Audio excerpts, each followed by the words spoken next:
वो स्लो खेलने का रीज़न यही था कि लास्ट में मैं खड़ा रहूँगा तो लंबे शॉट मार सकता हूँ। मतलब वो आज तक फाइनल्स नहीं जीती, फिर भी वो टॉप 3 जो क्लब होते हैं स्पोर्ट्स क्लब उसमें आती है। तो इतना ज़्यादा क्रेज़ आरसीबी का क्यों है? जब उन्होंने आईपीएल की ट्रॉफी जीत ली है तो अब लोग उस टीम को लाइटली लेने लगेंगे और उसकी वैल्यू थोड़ी सी कम होगी। ये लोग थे तो उस समय के लोग ये सोचते थे कि यार ये नहीं होंगे तो भारत के क्रिकेट का भविष्य क्या होगा, पर ऐसा नहीं हुआ। प्रतिभा कहाँ से निकली? आईपीएल नहीं होता तो नहीं निकल पाते ना। आप सभी लोगों का स्वागत है आज की इस पॉडकास्ट में।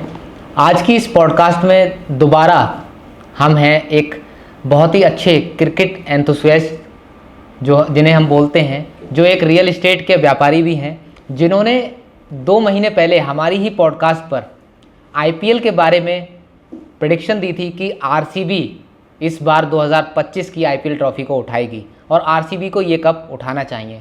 तो एक बार फिर अब आरसीबी के जीतने के बाद हम उन्हीं के साथ में हैं। सर, आपका बहुत बहुत स्वागत है। धन्यवाद, बहुत बहुत धन्यवाद आपका। मुझे दोबारा इस पॉडकास्ट पे आने का मौका मिला, उसके लिए मैं दिल से धन्यवाद करता हूँ आपका। और 2 महीने पहले आए थे जी, ज़रूर आपने बात की थी क्रिकेट की, थोड़ी जो हमारी गुफ्तगू हुई थी। बिल्कुल, अच्छा लगा बात करके। तो अभी आरसीबी जीत गई है। बिल्कुल जीत गई सर। तो अच्छा है, बढ़िया है। जो मेहनत करेगा उसको मेहनत का फल मिलना चाहिए। बिल्कुल। तो सर, सबसे पहले तो आपको बहुत बहुत बधाई कि आपकी प्रेडिक्शन सच हो गई। अब तो आप एक एस्ट्रोलॉजर की भांति हो गए हैं कि आपकी प्रेडिक्शन सच हो गई। तो इसके पीछे सर क्या कारण था कि आपने 2 महीने पहले जो प्रेडिक्शन दी थी कि इस बार का कप आरसीबी को उठाना चाहिए और आरसीबी ने इस बार का कप उठा भी लिया, तो मतलब क्या इसके पीछे वजह रही कि आपने ऐसे कौन से फैक्टर्स आरसीबी के अंदर देखे कि आपको लगा कि आरसीबी इस बार होनी चाहिए?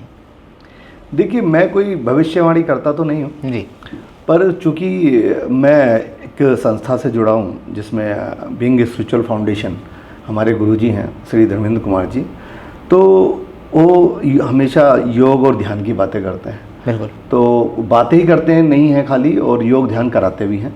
तो मैं उनके सेशंस ज्वाइन करता हूँ, योग भी करता हूँ और ध्यान भी करता हूँ। तो मैं समझता हूँ इस संसार में कोई भी व्यक्ति ध्यान अगर करेगा तो उसका मन शांत रहेगा, चेतना जागृत रहेगी जी, तो ध्यान करना चाहिए लोगों को। और ध्यान करने से आपकी जो समझ है, बूझ है, वो उस पर काफ़ी असर पड़ता है। आप कूल माइंड से जब ध्यान में जाते हैं और बहुत डीप में चले जाते हैं तो आप मतलब एक तरह से उसके प्रति पूरी तरह से डेडिकेटेड हो जाते हैं, समर्पित हो जाते हैं आप। तो जो व्यक्ति ये सब चीज़ें करेगा तो वो किसी चीज़ के एनालिसिस करेगा। जब आप एनालिसिस करोगे तो उसमें बहुत सारे फैक्टर्स होते हैं। उन सारे फैक्टर्स को समायोजित करके आप उसका कोई रिजल्ट निकालते हैं। ठीक है, उस रिजल्ट का जो है परिणाम आप देख ही रहे हैं। बिल्कुल। तो मैं कोई भविष्यवाणी तो नहीं कह सकते, पर यह है कि मैं जैसे देखता आ रहा था पीछे, अभी आपने जो ये क्वेश्चन किया कि ये कैसे, आपने कहा था आरसीबी को उठाना चाहिए और आरसीबी ही जीती और उठाया आरसीबी। तो मैं क्या देख रहा था कि अब बहुत सारी टीमें थी इसमें। एक आरसीबी के जो कप्तान है रजत पाटीदार हैं जी, और विराट कोहली स्टार खिलाड़ी हैं। पहले वही कप्तान थे तो उन पर मुझे लगता होगा पहले कभी थोड़ा बहुत प्रेशर, तो उन्होंने कप्तानी छोड़ के अपना एक काम किया। और आप पूरी सीरीज को देखिएगा, अगर आप विराट कोहली की बात करें तो उन्होंने एक पूरी मतलब कप्तानी नाम से कैसे करें नहीं, पर काम रोल जो प्ले किया है उन्होंने पूरा कप्तान वाला किया है। वो क्या किया कि उन्होंने अपने आप को एकाग्र रखा है, और वो भी काफ़ी आध्यात्मिक हैं, मंदिर में जाते हैं, सब के पास सन्यासी लोगों से मिलते हैं। तो उन सब चीज़ों को कहीं ना कहीं ये सब चीज़ें कनेक्ट करती हैं। बिल्कुल। और उन्होंने अपनी एकाग्रता भंग नहीं होने दी है। कल का जो फाइनल मैच था अगर आप उसमें देखें तो एक तरफ से आरसीबी के सॉल्ट आए, उन्होंने अच्छी धुआंधार बैटिंग करी तो बहुत ज़्यादा स्कोर खड़ा नहीं कर पाए, अपना जो भी योगदान दिया अच्छा था। पर विराट कोहली जो हैं वो खड़े रहे, वो एक छोर पकड़े रहे, खड़े रहे। उनको ये बात अच्छे से पता था जितना आखिर तक मैं इस मैच को लेके जाऊंगा और मैं खड़ा भी रहूंगा। और ऐसा नहीं, स्कोर भी अच्छा करा, थोड़ा स्लो जरूर खेले। तो वो स्लो खेलने का रीज़न यही था कि लास्ट में मैं खड़ा रहूंगा तो लंबे शॉट मार सकता हूँ। और 43 के आसपास शायद रन बनाए कल के मैच में। तो उन्होंने अपनी टीम को पूरी डेडिकेटेड किया और उसके लिए पूरी डेडिकेटेड। आप एक और दूसरी बात, मतलब शायद 18 साल हो गए आईपीएल को, और 18 साल में आरसीबी कभी जो है नहीं उठा पाई। फाइनल्स में पहुंची है पर 2 बार पहुंची है। हाँ, 2 बार पहुंची और जीत नहीं पाई है। इस बार ऐसा रीजन क्या थे जीतने के। क्योंकि देखिए, आप महेंद्र सिंह धोनी की टीम को ले लो, जो चेन्नई सुपर किंग्स है, वो भी 5-6 बार जीती है। मुंबई इंडियंस भी जीती है, वो भी सेमीफाइनल में पहुंची थी इस बार। आरसीबी नहीं, एक सीनियर खिलाड़ी है, तो सीनियर खिलाड़ी है, वो मेहनत कर रहा है और कोई अंदर एक हंगर है, भूख है, और टैलेंट की कोई कमी नहीं है, बिल्कुल अनुशासन की कोई कमी नहीं है, सारी चीज़ें हैं, बट कहीं ना कहीं लैग कर रहे हैं। तो उन्होंने उस चीज़ को समझा है बहुत अच्छे से कि कहाँ लैग कर रहे हैं, और एक पॉजिटिव एनर्जी जो विराट कोहली जी के साथ आई है, या और भी जो खिलाड़ी T20 वर्ल्ड कप में इनकी टीम में थे, उनकी आई है, वो ये आई है कि वो उस चीज़ को उन्होंने कंटिन्यू रखा। T20 वर्ल्ड कप जीतने के बाद IPL शुरू हो गया कुछ दिन बाद, और उसको वहाँ पे उन्होंने कनेक्ट किया, जहाँ T20 वर्ल्ड कप छोड़ा था वहीं से IPL शुरू किया। तो इस पे जीतने के ऐसे बहुत सारे कारण हैं, और विस्फोटक बल्लेबाज भी हैं आरसीबी में, ऐसा नहीं है, तो अच्छा। ओके, तो सर आरसीबी का इतना ज़्यादा क्रेज़ क्यों है? क्योंकि अगर हम बात करें आरसीबी, मतलब अब कल ही मतलब उसने IPL की पहली बार ट्रॉफी उठाई है, मतलब वो आज तक फाइनल्स नहीं जीती, फिर भी वो टॉप 3 जो क्लब होते हैं स्पोर्ट्स क्लब उसमें आती है, तो इतना ज़्यादा क्रेज़ आरसीबी का क्यों है, मैं थोड़ा सा जानना चाहूँगा। देखिए, आरसीबी की जो टीम है ना, एक संतुलित टीम है। आप देखिएगा, आरसीबी आज इसी बार से नहीं, 2 बार सेमीफाइनल पहुंची, उससे पहले भी आप कभी भी उठाएं तो पूरे हिंदुस्तान के अंदर और ओवरसीज जो भी इंडिया का मैच देखते हैं, IPL देखते हैं, उनके अंदर कुछ टीमें हैं जिनके लिए क्रेज है। आरसीबी का भी है, मुंबई इंडियंस का भी है, चेन्नई सुपर किंग का है, कोलकाता नाइट राइडर का भी है, बाकी और टीमें भी अच्छी हैं, जीते हैं लोग, पर इन कुछ टीमों का क्रेज अलग है, क्योंकि इन हर टीम के अंदर कुछ ना कुछ स्टार खिलाड़ी रहे हैं, और वो खिलाड़ी परफॉर्मर रहे हैं, और पूरी डेडिकेशन के साथ उन्होंने काम किया है। जब आरसीबी में विराट कोहली तो विराट कोहली है, किंग के नाम से जाना जाता है, और सुपरस्टार खिलाड़ी हैं।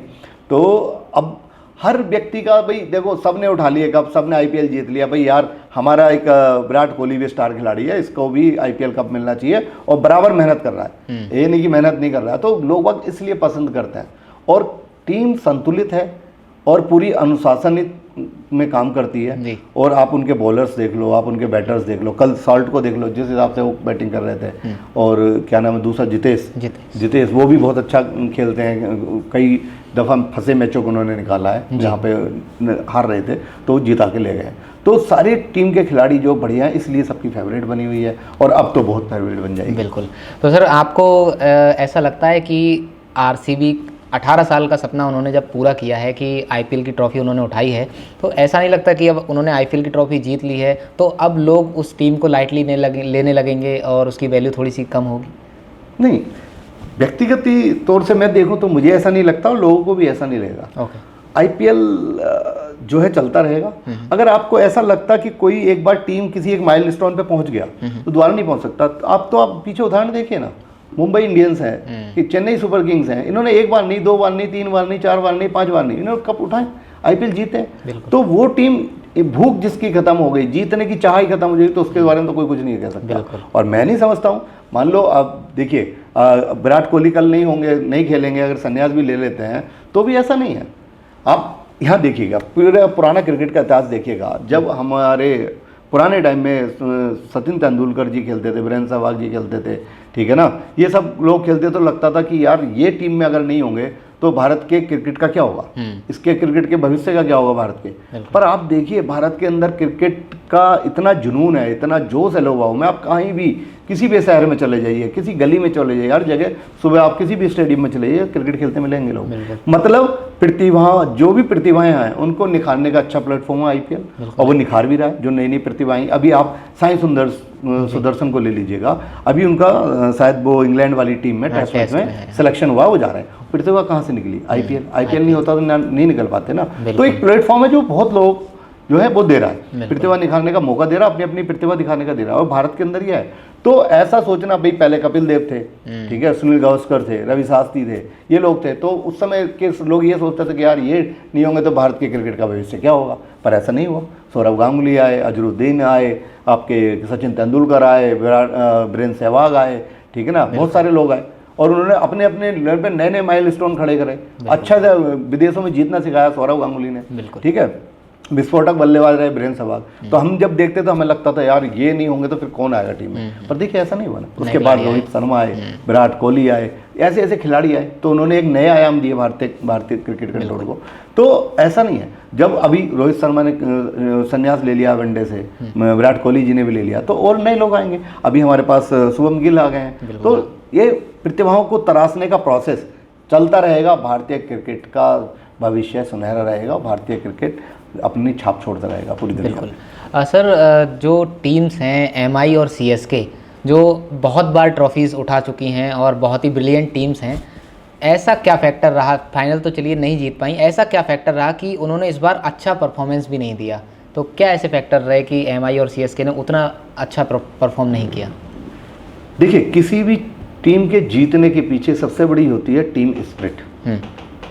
टीम स्पिरिट होनी चाहिए। टीम स्पिरिट में जितने भी खिलाड़ी हैं आपके क्रिकेट खेल रहे हैं, बिल्कुल, तो जो मैदान पे खिलाड़ी है ना, वो पूरी तरह से डेडिकेटेड होते हैं अपने खेलने के लिए, पर जो आपका कोच है, जो आपका कैप्टन है, ये उसकी जिम्मेवारी है, उसको जो है उनको सबको डायरेक्ट करना होता है, ये उसकी जिम्मेवारी होती है। कहीं ना कहीं चेन्नई सुपर किंग्स की टीम अगर पूरे आप टूर्नामेंट में देखिएगा तो कहीं ना कहीं अपनी छाप छोड़ने में नाकाम रही है इस बार। हाँ बिल्कुल। तो मतलब लोगों को बहुत उम्मीद थी, बहुत फैंस फॉलोइंग है चेन्नई सुपर किंग्स की भी, ठीक है, वो उस चीज़ को कभी ऐसा लगा नहीं कि ये उसको अपनी, अगर कोई मैच हार गए तो अगले मैच में निखर के आए, कुछ अच्छा करें, बेटर परफॉर्मेंस करें, पर ऐसा नहीं हुआ। तो उसके पीछे बहुत सारे कारण हो सकते हैं, टीम का बिखराव होना, टीम में डेडिकेशन नहीं होना, ठीक है, या खिलाड़ियों को ज़्यादा से ज़्यादा हतोत्साहित हो जाना कि हम तो इतनी बार जीत चुके हैं, एक बार नहीं जीतेंगे तो कौन सा फर्क पड़ जाना है। तो ऐसा होता है, कई बार ऐसा हो जाता है आदमी को, पर ऐसा मुंबई इंडियन के साथ नहीं है। आपने मुंबई इंडियन की बात की, मुंबई इंडियन के साथ तो ऐसा नहीं, वो सेमीफाइनल तक भी खेली और वो सेमीफाइनल तक आई। बिल्कुल। तो वो बस यहाँ पे इन दोनों टीम में यही तो आपका अंतर है। आपने देखिए, एक अभी मैच था मुंबई इंडियंस का, रोहित शर्मा जी ने 80 के आसपास रन मारे हैं उस मैच में, दो फाइनल सेमीफाइनल से 2 मैच पहले का, मुझे ऐसे ध्यान नहीं है। तो उन्होंने ये जज्बा दिखाया कि नहीं भैया, हमने हथियार नहीं डाले हैं, हम लड़ेंगे, आखिरी दम तक लड़ेंगे, आखिरी गेंद तक लड़ेंगे, हम लड़ेंगे। तो उन्होंने लड़े, ठीक है, फाइनल में 2 ही टीम पहुंचनी थी, 4 तो नहीं पहुंच सकती थी सेमीफाइनल और फाइनल्स में, तो वो पहुंचे, सेमीफाइनल तक पहुंचे, उनका सफ़र वहाँ पे ख़त्म हो गया, पर उन्होंने ये प्रूव कर दिया कि अभी भी हमारे अंदर भूख काफ़ी है। तो यही डिफरेंसेस हैं टीम्स के अंदर, तो कहीं ना कहीं ये चीज़ें रही हैं। बिल्कुल। सर, पंजाब के बारे में क्या कहेंगे, पंजाब की टीम के बारे में, उसका प्रदर्शन कैसा रहा कल के मैच में? हाँ, पंजाब की मतलब जितनी तारीफ़ की जाए कम है। और मैं तो ये समझता हूँ, जो अय्यर है, सुरेश अय्यर जी, तो उस बंदे के अंदर, मतलब मेरी पर्सनल व्यक्तिगत राय है कि मैं देखता हूँ कि उसके हाथों में इंडियन क्रिकेट का आगे भविष्य में सुनहरा भविष्य रहेगा एज ए कैप्टन। मतलब वो उस बंदे के अंदर है क्वालिटी कैप्टनशिप करने की। अभी आप बात करो तो वो जिस भी टीम में रहे उसको मोस्टली अपनी टीमों को सेमीफाइनल फाइनल तक पहुँचाने की कोशिश की है। तो इस बार तो उन्होंने बिल्कुल बहुत कहा, जिसका अब अच्छा, जब से ये आईपीएल शुरू हुआ, इस बार पंजाब की टीम दिख रही थी संतुलित है, पूरी संतुलित टीम थी और उसने काम भी किया। और इसके पीछे रीजन होता है आपका कैप्टन। तो उन्होंने हर उस पर खड़े रहे। अभी कल वाले मैच में आपने उनका वो देखा होगा, उन्होंने कैच लिया था, बाउंड्री के पास ही खड़े हुए था, है ना, शायद सॉल्ट का था। तो मतलब कैच लेते लेते गिरने से बचे। तो मतलब वो डेडिकेशन दिखाता है कप्तान की अपनी टीम के प्रति, खेल भावना से वो खेल रहे हैं। और पंजाब की टीम नो डाउट भले ही फाइनल ना जीती हो, पर फाइनल जैसा जीतने का काम उसने दर्शाया। वो एक शायद 6 रन से हार गए, बहुत ज़्यादा अंतर नहीं है, मतलब बहुत बड़े अंतर से हारे तो पता लगता है, पर वो बहुत ज़्यादा अंतर से नहीं हारे। मतलब एक बॉल अगर और होती तो शायद मैच, हाँ, मतलब कुछ भी हो सकता था। हाँ, कुछ भी हो सकता था। और मैं तो जब मैच देख रहा था तो मुझे लग रहा था कि आरसीबी का थोड़ा सा टारगेट कम रह जाए, 220 के आसपास लड़ जाता। 200 टारगेट जो है पंजाब चेस कर लेगी। और उस पिच का रिकॉर्ड भी रहा है मोस्टली कि चेस करने वाली टीम जीती, पर कल ऐसा हुआ वो चेस करने वाली टीम जो है नहीं जीती। और किंग्स 11 पंजाब बढ़िया टीम है, संतुलित टीम है, अगर वो आगे मेहनत करेंगे तो आगे शायद वो ही जीत पाएंगे, है ना। अगर बस यही है कि आज वो कल को निराश ना हो इस चीज़ से कि हम फाइनल में हार गए, तो उसी टीम को कि हमने फाइनल में हमारी क्या कमी रह गई। बढ़िया बॉलिंग करी थी उन्होंने, थोड़ी सी बैटिंग का उनका थोड़ा सा तालमेल बिगड़ा, जिस वजह से वो कल नहीं जीत पाए। तो उनको अच्छे से फिर बाउंस बैक करना है, आगे आना तो अच्छी है। पंजाब किंग्स 11 की टीम बढ़िया है, संतुलित है, टक्कर देने वाली है। आज की डेट में जैसे लोग आरसीबी है, चेन्नई सुपर किंग है और मुंबई इंडियंस है, तो पंजाब किंग्स भी उसी प्लेटफॉर्म पे खड़ी हुई है। बिल्कुल। लोग उसको भी उसी हिसाब से पसंद करते हैं। तो बढ़िया ओके। चीज़। तो सर अब एक लास्ट मैसेज हमारे क्रिकेट व्यूअर्स के लिए, आईपीएल व्यूअर्स के लिए आप क्या देना चाहेंगे? देखिए, आईपीएल को आप पहले मैं कहूँगा कि खेल भावना के साथ एक एंजॉय करें और खेल भावना के साथ ही देखें। आईपीएल हमारे देश में होता है, इसमें आप अपना देखने का व्यू, एक तो खुद का एंजॉयमेंट रखें, दूसरा ये देखें कि हमारे ये प्लेटफॉर्म एक ऐसा प्लेटफॉर्म है, उसे उस नज़रिए से देखें कि हमारे देश में जो बच्चे खेल रहे हैं, अभी छोटी क्लास में खेल रहे हैं, हमें देख रहे हैं कि आज की डेट में माँ बाप इतने जागरूक हैं कि बेटा 6-7 क्लास में पढ़ रहा है तो उसको एकेडमी में, क्रिकेट एकेडमी में ज्वाइन करा दे रहे हैं। तो मतलब इससे आने वाले टाइम में इस आईपीएल जैसे आयोजन होते रहेंगे तो हमारे देश के बच्चों को एक नया प्लेटफॉर्म मिलेगा, हमारे देश की प्रतिभाओं को आगे बढ़ने का मौका मिलेगा। और आईपीएल जैसे आयोजन का मैं जो दिल से स्वागत करता हूं और सभी व्यूअर्स से कहता हूं कि इसको इसी भावना से देखें कि ये हमारे देश को एक नया प्लेटफॉर्म देना है, हमारे देश के बच्चों को भविष्य बनाने में, जो क्रिकेट प्रेमी हैं, खेल जगत प्रेमी हैं, उनके लिए एक नया प्लेटफॉर्म है, उसी पॉइंट ऑफ व्यू से देखें। बिल्कुल सर, आपके साथ डिस्कशन करके एक बार फिर बहुत अच्छा लगा और आशा करते हैं कि हम आगे जो भी मैच होंगे, टूर्नामेंट्स होंगे या ट्रॉफीज़ आएंगी, उनमें भी हम आपके साथ में बैठेंगे और एनालिसिस करेंगे कि क्या होने वाला है। तो सर, आपका आज के एपिसोड में आने के लिए बहुत बहुत धन्यवाद। बहुत बहुत धन्यवाद आपका, दिल जो है टीम बीइंग स्पिरिचुअल फाउंडेशन का और संवाद का आध्यात्मिक चैनल से भी आप जुड़े हैं, आपका बहुत बहुत धन्यवाद। और मैं सारे व्यूवर्स से यही रिक्वेस्ट करूंगा कि इनके चैनल को जो है लाइक करें, सब्सक्राइब करें और पूरा ध्यान दें। नमस्कार।